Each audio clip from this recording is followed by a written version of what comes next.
लोकसभा में अडानी ग्रुप पर लगे हेराफेरी के आरोपों और अपने साथ रिश्तों को लेकर उठे सवालों का संज्ञान भी न लेकर प्रधानमंत्री नरेंद्र मोदी ने हर उस संवेदनशील व्यक्ति को हैरान किया था जो उस संसदीय परंपरा के महत्व से वाकिफ है, जिसके तहत राष्ट्रपति के अभिभाषण में हुई बहस का प्रधानमंत्री बिंदुवार जवाब देते हैं। लेकिन राज्यसभा में हुई बहस के जवाब से तो उन्होंने उन सबको भौचक्का ही कर दिया। क्या राष्ट्रीय सुरक्षा के मामले से भी जुड़ रहे अडानी गेट का जवाब नेहरू सरनेम लगाने या न लगाने के सवाल से हो सकता है? पीएम मोदी ने प्रथम प्रधानमंत्री और आज़ादी की लड़ाई के हीरो पंडित नेहरू के प्रति असम्मान पहले भी प्रकट किया है, पर वो उनके सरनेम का भी ऐसा इस्तेमाल करेंगे ये कोई सोच भी नहीं सकता था।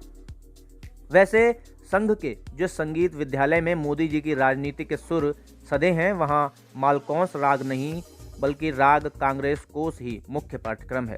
मोदी जी लगभग 9 साल के अपने शासन में उठे आलोचना के हर स्वर के जवाब में यही राग कांग्रेस कोस बजाते रहे हैं, लेकिन इसे बजाते बजाते नेहरू सरनेम न लगाने का सवाल भी उठा देना उनकी हताशा ही बताता है। कौन नहीं जानता कि कोई भी व्यक्ति अपने पिता का सरनेम ही लगाता है, न कि दादी के पिता का। जो राहुल गांधी उनके निशाने पर थे, उनके पिता राजीव गांधी थे, जो फिरोज गांधी के पुत्र थे।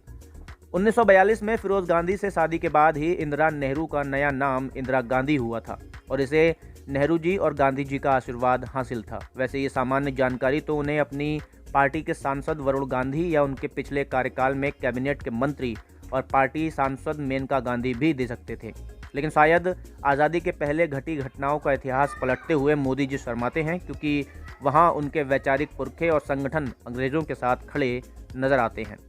जाहिर है ये सभी एजेंसीज हिंडनबर्ग रिसर्च की उस रिपोर्ट पर भरोसा कर रही हैं जिसके मुताबिक अडानी ग्रुप ने शेल कंपनियों के जरिए अपने ही शेयर खरीदे। एक तरह से शेयर का बाजार भाव बढ़ाने के लिए की गई हेराफेरी है। मोदी सरकार बार बार दावा करती रही है कि उसने शेल कंपनियों के जरिए होने वाले खेल को बंद कर दिया है।